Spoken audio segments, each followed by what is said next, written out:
టబు అజయ్ దేవగన్ల కొత్త cinema ఔరమే కహా దమ్తా cinema release అయి నిన్న గురువారం ఆగస్టు 8కి 7 రోజులు కంప్లీట్ అయింది. అంటే మొదటి వారం కంప్లీట్ అయింది.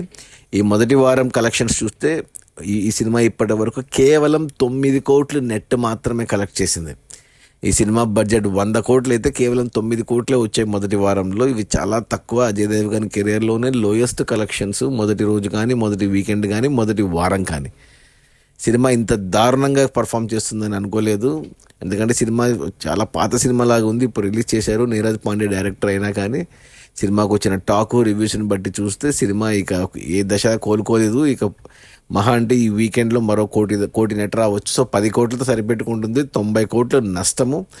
ఇక ఓటీటీ టీవీలో ఏమన్నా ఆఫర్లు వస్తే ఏమన్నా ఒక 10-20 కోట్లు, ఒక 30-40 కోట్లు, అంటే ఒక 50% దాకా రికవరీ అవ్వచ్చేమో తెలీదు.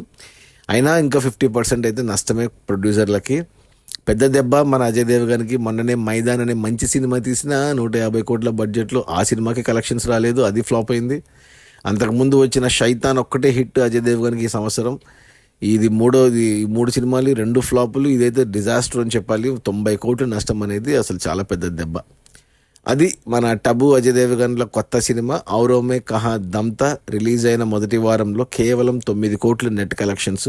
సినిమా బడ్జెట్ వచ్చి 100 కోట్లు అయితే ఇంకా 91 కోట్లు నెట్ రావాలి. ఇక అది రాదు, ఇంకో కోటి రావచ్చు. సో 90 కోట్లు నష్టం. Biggest disaster for Ajay Devgan. Okay, bye.